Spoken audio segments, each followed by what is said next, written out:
अब एकदम जो विस्फोट होना शुरू हुआ है कि पॉजिटिव केसेस का, भले राष्ट्रीय स्तर हो, हरियाणा में भी कल जिस तरह से आया है, गुड़गांव में आए, क्या किसी तरह की जो हमने एकदम सारी छूट दी हैं उन पर पुनर्विचार करने के सोच सकते हैं? नहीं, उसके बारे में तो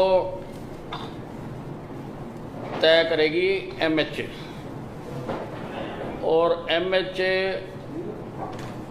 जो गाइडलाइन बनाएगी हरियाणा उसको अक्षरशः उसका पालन करेगा। और हमने आज तक हर गाइडलाइन को पालन किया है, और इसीलिए हमारा जो कोरोना का है काफ़ी नियंत्रण में है।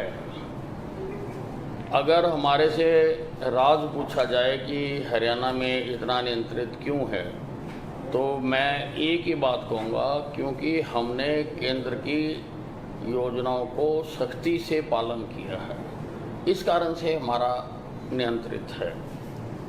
ये जो दिल्ली सीमा पर हमें और सख्ती करनी पड़ी है,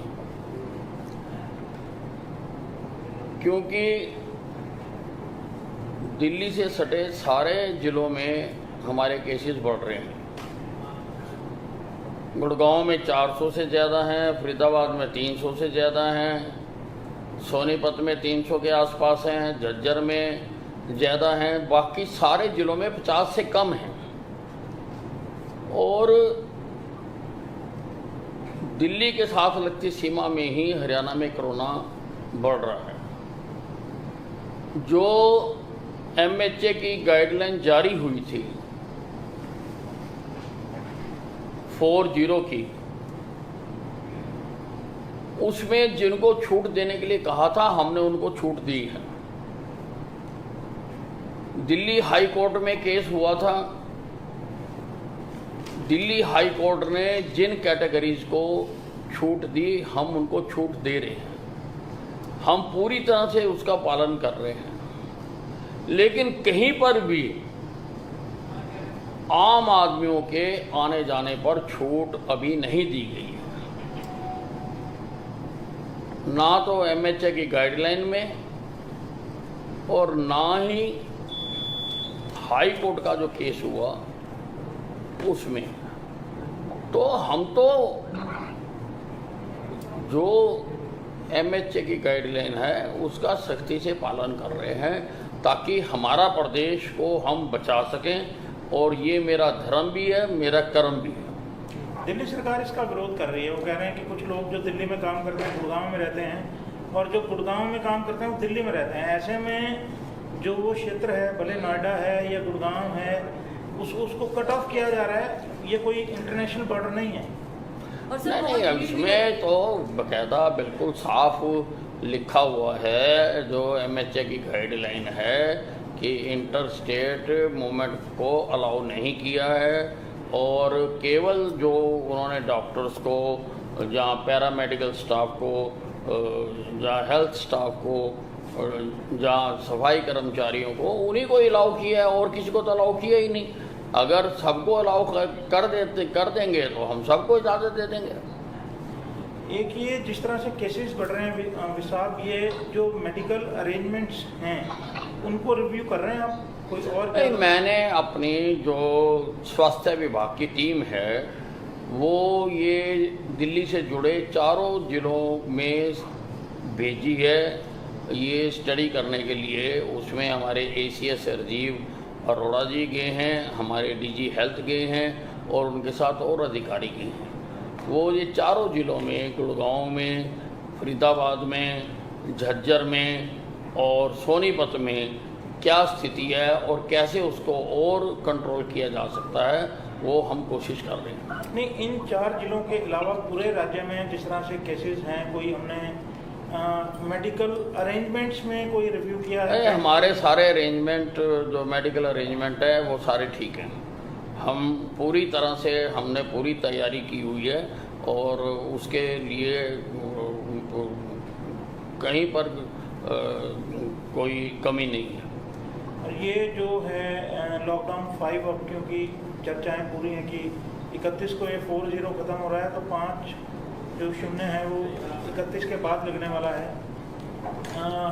किस तरह की तैयारी नहीं, उसमें केंद्र सारा विचार कर रहा है, केंद्र राज्यों से विचार करता है, अन्य लोगों से विचार करता है, जो विशेषज्ञ हैं देश के उनसे विचार करता है, और विचार करने के बाद वो जो मार्गदर्शन देंगे हम उसको अक्षरशः पालन करेंगे।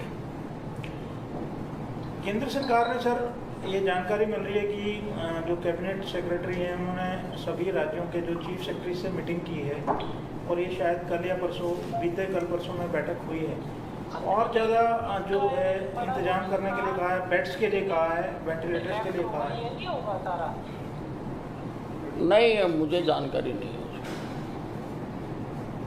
एक ये जो डिपोर्ट किए गए थे, एक मिनट जरा, ये इलेक्ट्रॉनिक का करने के लिए, ये जो डिपोर्ट किए गए थे अमेरिका से, जो लगभग 76 लोग थे, और जिनको सारों को यहाँ से गैर कानूनी तरीके से अमेरिका कबूतरबाजों ने पैसे लेकर भेजा था। लोगों ने अपने मकान बेचे, अपनी दुकानें बेची, अपने प्लॉट बेचे, और बिल्कुल गैर कानूनी तरीके से उनको भेजा, कभी जंगलों में, कभी कश्ती में, कभी किसी प्रकार से, और मैक्सिको में जाकर वहाँ पर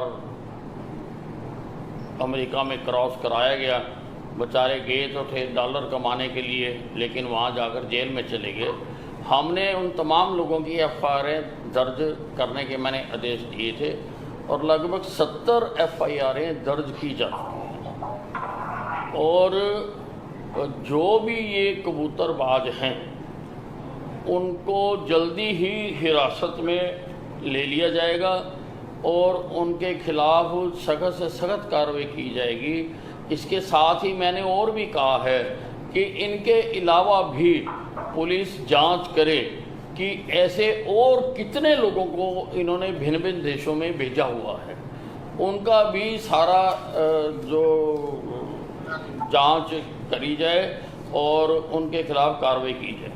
सर, ये आइडेंटिफाई हो पाए जो एजेंट्स थे कि कहाँ नहीं, वो तो जो कंप्लेनेंट है, अब कंप्लेनेंट लिखवा ही रहे हैं कि उन्होंने किसको पैसे दिए थे, कितने पैसे दिए थे, वो तो आइडेंटिफाइड है सारे के सारे।